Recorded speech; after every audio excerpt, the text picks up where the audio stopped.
Hello, I'm Paul Beckwith. In the last couple of videos, I discussed how the intermediate depth water in the ocean, how that can greatly warm. And when it does warm, and it's likely to in the near future, it can cause enormous effects. So specifically, I talked first about how the paleo data showed that an ocean warming at intermediate depths preceded a real large slowdown, even shutdown of the AMOC, the Atlantic Meridional Overturning Circulation, and that led to undercutting the glaciers and led to Heinrich Events, where you get ice rafted debris in large volumes crossing the Atlantic and affecting global climate. And then also this warming intermediate water.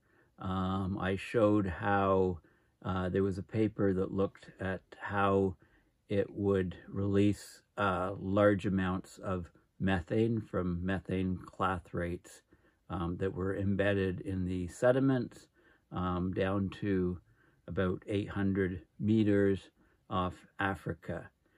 Of course, this intermediate level depth water warming, I mentioned that Hansen has he's got a number of papers where he discusses ice melt rates of Greenland and Antarctica. One of the big factors doing that is this intermediate depth water warming. So I'm going to talk about some more recent stuff, of course. This video, I'll talk about the melting of glaciers in Greenland underneath the water, and how it's amplified actually by the atmospheric warming. So you can't just separate the atmospheric warming and the ocean warming at undercutting the glacier both on the surface and below, because there's feedback effects. So with more atmospheric warming, that actually leads to more melting, submarine melting of the glacier under the water. And also in future videos, I'll talk about the most recent work on Thwaite's glacier in West Antarctica that's being undercut by warming oceans around Antarctica. And then I'll also talk about some glaciers in East Antarctica, which were thought to be stable, extremely stable, and it turns out that they're not, because they're also being undercut by ocean warming. So the paper specifically that I'm talking about in this video is of this title, and it's open source, I believe, so you can just Google the title and find the you can just Google it and find the paper. I just shifted my camera. Let's straighten it up.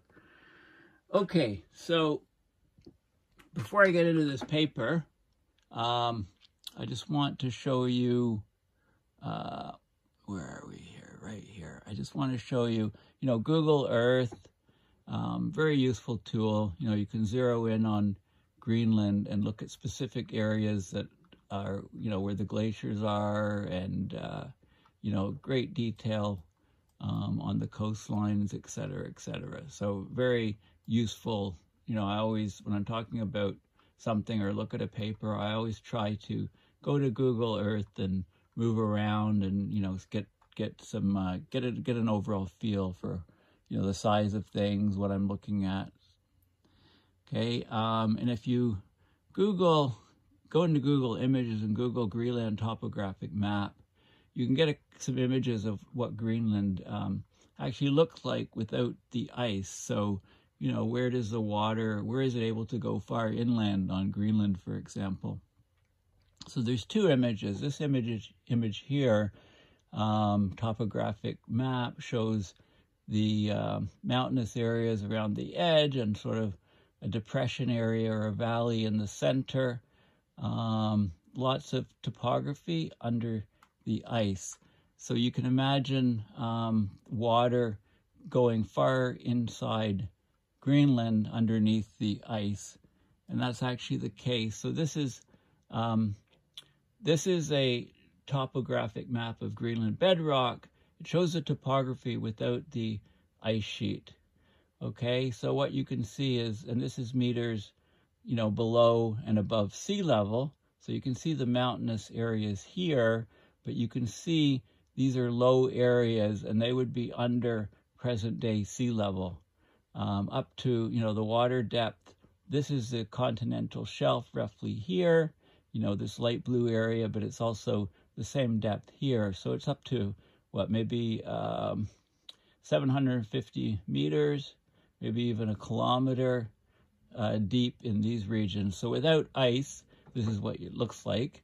So, you know, with the ice on top, you can imagine passages where the water can get underneath. So if you're warming the ocean water around Greenland, that warm water can go deep away from the coastlines of Greenland and undercut and melt, increase the melt rate of the ice on Greenland, the glaciers on Greenland, from below, submarine melting, and from above, of course, with the warming atmosphere, we're getting lots of melt ponds. And also, now the key thing is in this paper is, and it makes perfect sense, is that there's lots of moulins, which are fractures or crevices in the ice, and there's so the water that melts on the surface can actually go into these crevices and moulins, go right down to the base of the ice sheet where the ice is meeting the bedrock, and run out to the ocean. Also, frictional movement of the glacier on the bedrock scrapes rock and debris, but also the friction creates heat, and you get meltwater coming out. And that's fresh water, right? It's water from the ice, meltwater coming out, and then that can increase the melting under the water of the glaciers. And I'll explain how that happens. That's the whole point of this paper. Okay, so let's just go through this, because this is very, very important for trying to assess how long the ice will actually be around on Greenland. Okay, and this paper is new, was just published online October 3rd, 2022. Okay, so basically, rapid ice loss from the Greenland ice sheet since 1992 is due in equal parts to increased surface melting, so warmer and warmer atmosphere, melting the ice at the surface, also from accelerated ice flow from central Greenland down towards the coast and then calving. The accelerated ice flow is conventionally attributed to ocean warming, which has enhanced the submarine melting or underwater melting of the fronts of Greenland's marine terminating glaciers. So glaciers that run off the land into the ocean, you know, creating, and it's we term the ice that's floating, connected to the land, but floating on the ocean as the ice sheets, or ice shelves rather. And the ice on top of Greenland on the land is the ice sheets or the glaciers. Through the release of ice sheet surface meltwater into the ocean, so the ice sheet surface is melting. A lot of the meltwater goes deep down into the glacier, runs between the glacier and the bedrock into the ocean. And what this does is it excites near glacier ocean circulation, and in turn the transfer of heat from the ocean to the ice. So a warming atmosphere can increase submarine melting or underwater melting, even in the absence of overall ocean warming. The relative importance of atmospheric and oceanic warming in driving increased submarine melting has, however, not been quantified. Okay, so in this paper, they reconstruct the rate of submarine melting on Greenland's marine terminating glaciers from 1979 to 2018, and they estimate the resulting dynamic mass loss of the ice. Now in South Greenland, so the results are that in South Greenland, the variability in submarine melting was indeed governed by the ocean heat, because it's the southernmost, it's the lowest latitudes, so the ocean's warmer there. The atmosphere dominates in the northwest, the ocean is colder, But because of Arctic amplification, you know, the warming temperatures are actually increasing more the farther up north you go. At the ice sheet scale, the atmosphere plays a first-order role in controlling submarine melting and the subsequent dynamic mass loss. So these results in this paper, they challenge the attribution of dynamic mass loss to ocean warming alone. They show that a warming atmosphere has amplified the impact of the ocean on the Greenland ice sheet. Okay, so this is a very important result. You can't just separate the melting on the surface from the melting down below. More melting on the surface leads to more melting down below, even if the ocean temperature doesn't change. So ocean forcing, again, ocean forcing is understood to have driven half of the mass loss from the Greenland ice sheet during 1992 to 2018, leading to the ice sheet's contribution to global sea level rise increasing from 5% in 1993. So in 1993, 5% of the global sea level rise was from Greenland ice sheet melting. That number is 25% in 2014, and it's even higher now. It's probably 35% now. Ocean forcing manifests as melting of the submerged fronts of Greenland's marine terminating glaciers, submarine melting, and can result in glacier retreat and acceleration either directly or by increasing the rate of iceberg production or calving. Okay, so the rate of submarine melting, it's controlled both by the heat content of the ocean near the glacier, but it's also controlled by the turbulent processes that flux heat from the ocean into the ice. These turbulent processes are strongly influenced by vigorous upwelling of ocean waters in buoyant plumes adjacent to the ice, driven by the release of fresh subglacial discharge from beneath the glacier. Okay, so figure 1. Okay, so here we go. Let's just have a look at this figure. Okay, so here's our glacier, and here's the ocean, or the fjord. And these are cracks in the ice and discharging, calving of the ice into large icebergs, you know, titanic killers.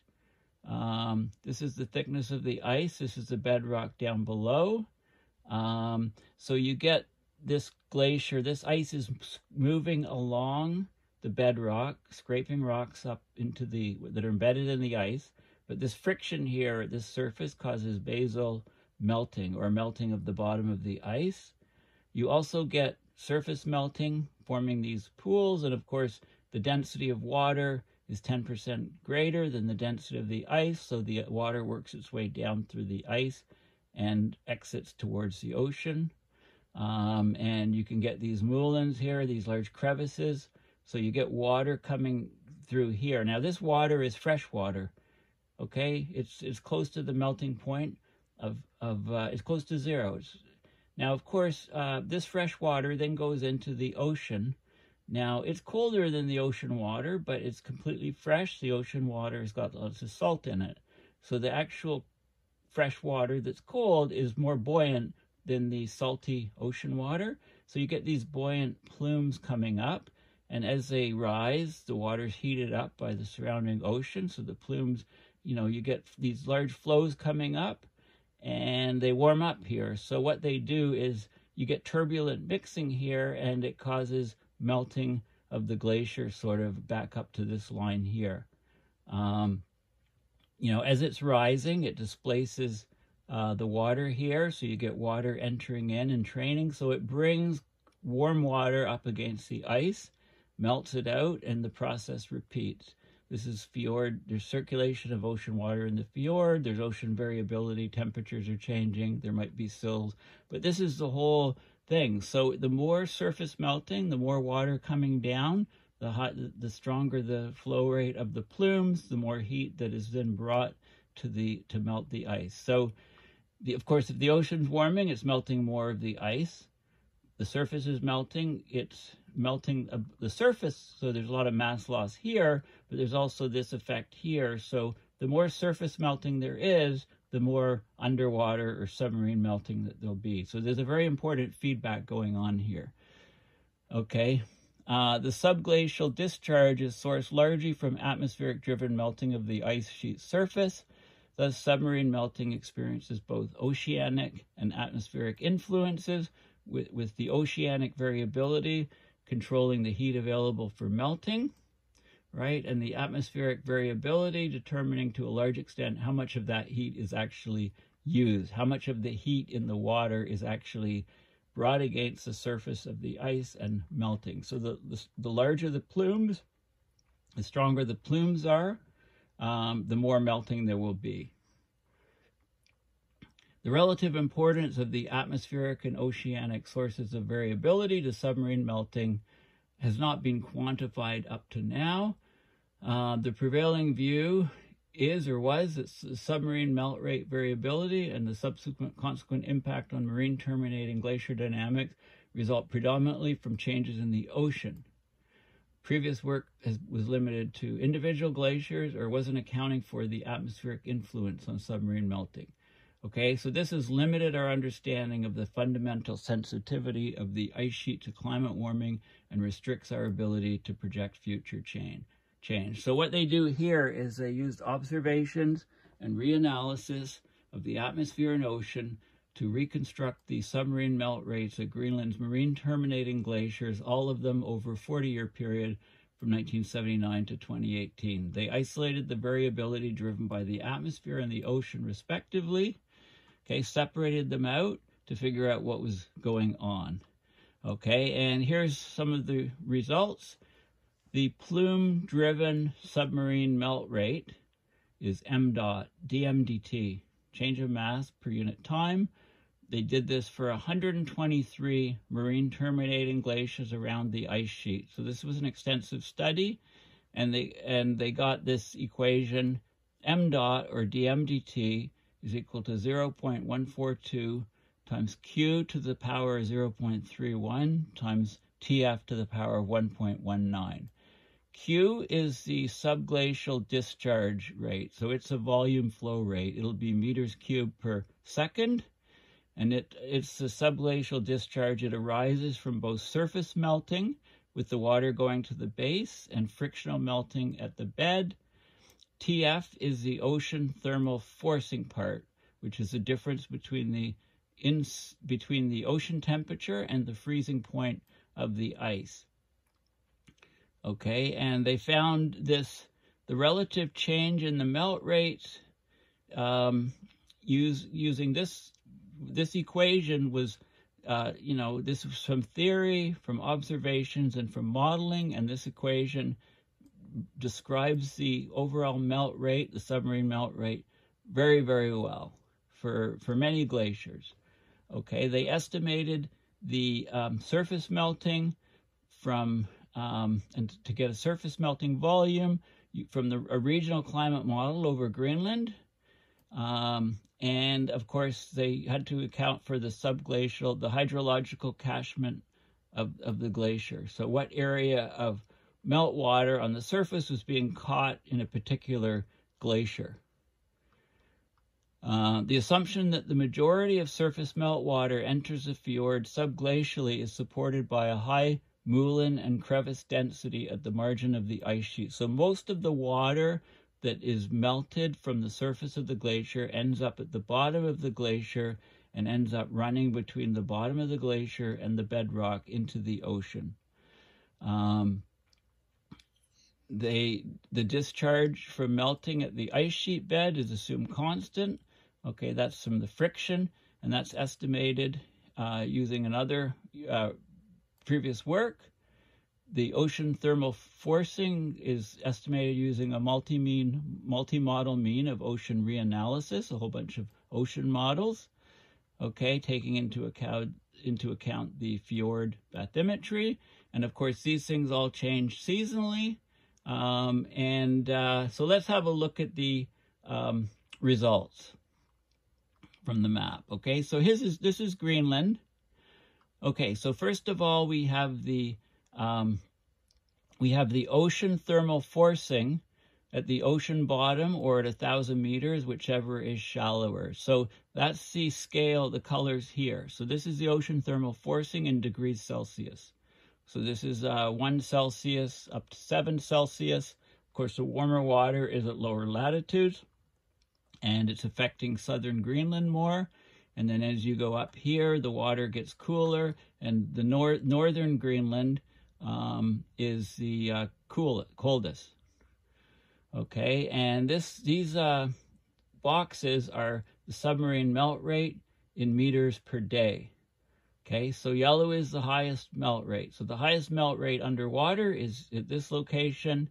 Next highest are these locations here, and then so on. And the lowest melt rate underwater is at the very top, where the water is the coldest. So that's not a surprise. Okay, these are the so there's a couple things here. The 1,000-meter, the black dotted lines show the 1,000-meter isobath and delimitates the extent of the continental shelf. Okay, so this black dashed line here, this is a 1,000-meter water depth, and that's basically the limit of the continental shelf. The dashes here show the major catchments that feed. So any meltwater in this region here would end up over here. This is the Jakobshavn Isbrae catchment here, and this is the Jakobshavn Isbrae glacier here, and this is one of the most rapidly moving glaciers in Greenland.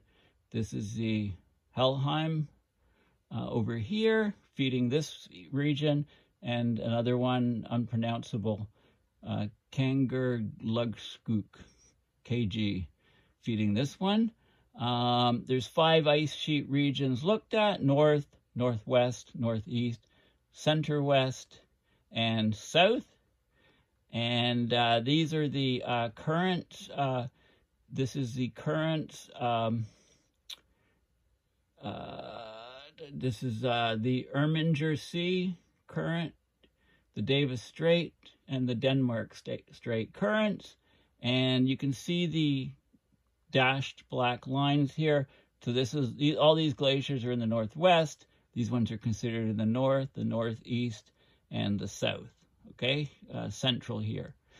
Okay, and then what they plot here is if you plot the subglacial discharge rate, cubic meters per second, the ocean thermal forcing in degrees Celsius, right, the difference from the freezing point, the water temperature difference from the freezing point, then you can plot all the glaciers here and get, these are the submarine melt rates, these different colors coming off, so it would be highest here going down. So you can look here and say, okay, the submarine melt rate is about here, you know, these are the glaciers that fit into that region. So all the glaciers on Greenland are fit on these curves here, and you can look at the grounding line versus the depth and the submarine melt rate comparison. These are the south glaciers, these are the north ones, and so on. So you can get all the data on all the different melt rates of the glaciers and look at the different components of the underwater or submarine melt, from warming ocean water versus warming atmosphere causing lots of meltwater, which then ends up underneath the glacier here, causing these plumes, which then increase the amount of melting. Okay, so there's a lot of details in this study. And they examined all 123 glaciers, and did a lot of simulations and so on, and they can get, they got a lot of plots here on the relative importance of the atmospheric and oceanic variability to Greenland marine terminating glacier submarine melt rate. So all of these things are very useful to let us know how quickly the ice is melting on Greenland and how much it will increase, for example, with rising ocean water temperatures, with rising atmospheric air temperatures, with more crevices and moulins, etc., etc., etc.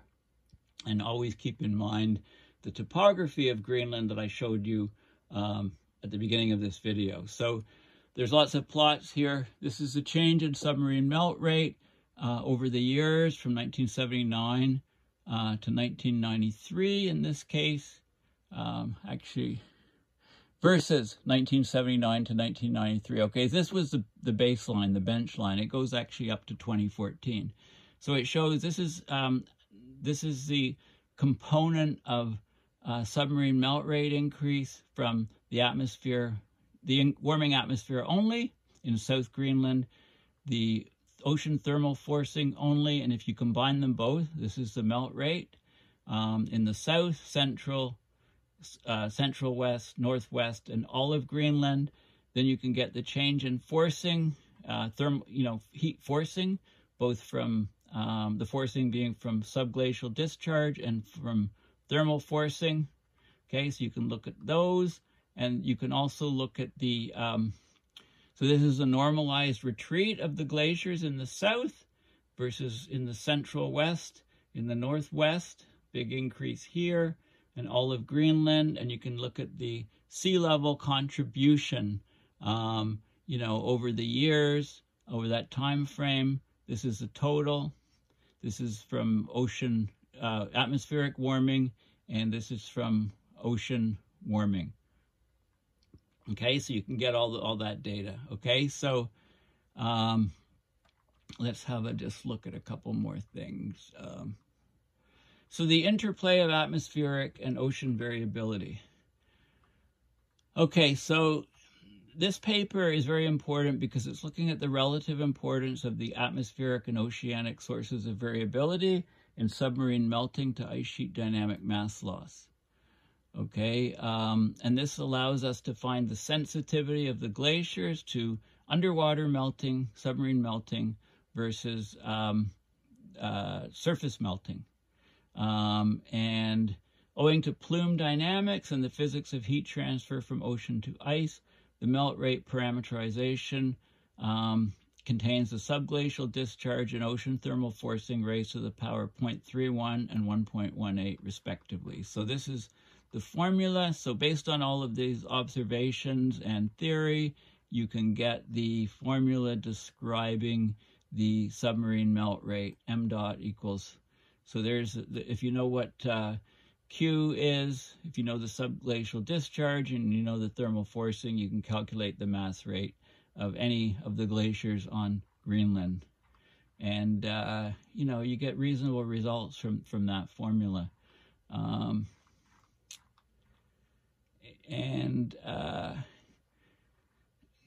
What else do we want to say? So basically, in sum, our results show that the retreat and speed up of Greenland's marine terminating glaciers over past decades was a result of a combination of atmospheric and ocean variability, whose relative role varied by sector.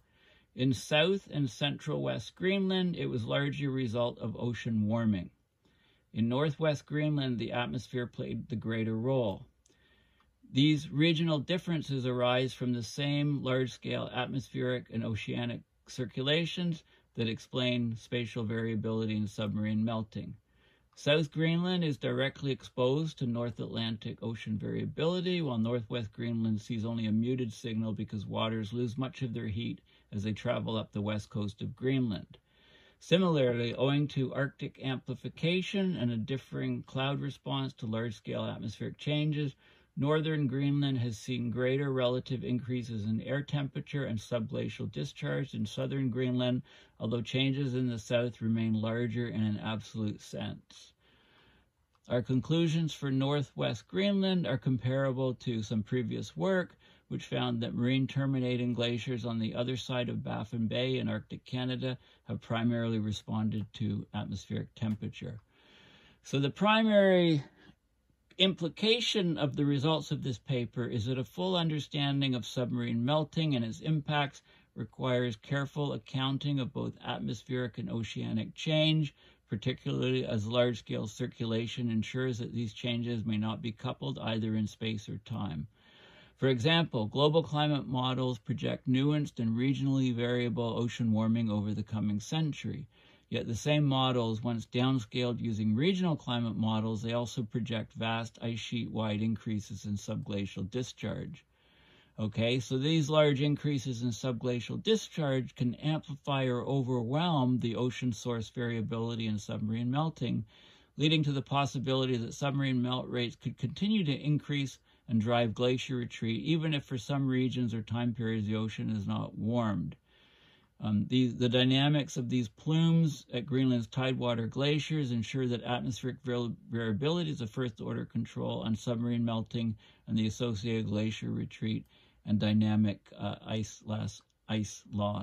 Okay, so this is very, very key and important. We know that most of the heat from climate change is going into the oceans, but the atmospheric warming and the melt pools are very important for determining the rate of melting underneath. Now, this study was done in Greenland, of course, but it's directly applicable to Antarctic.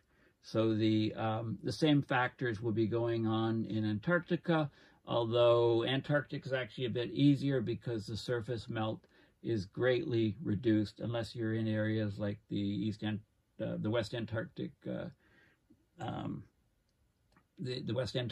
Antarctic Peninsula, for example.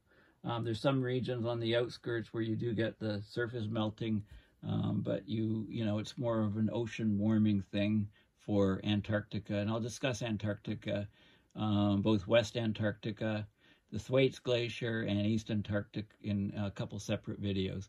So thanks again for listening. So in summary, in the last few videos, I've shown how large warming of the ocean at intermediate water depth is crucial for determining what went on in the paleo records with Heinrich Events and with slowing of the AMOC. It's also was extremely important in the release of methane clathrates at various locations. The study I talked about was off Africa in water depths up to about 1,000 meters or so. And now this study shows that the warming of this intermediate water, how it interacts with the warming and meltwater coming off the surface of the glacier to greatly increase loss of the glaciers on Greenland in this case. So thank you for listening, and we'll chat soon. Bye for now.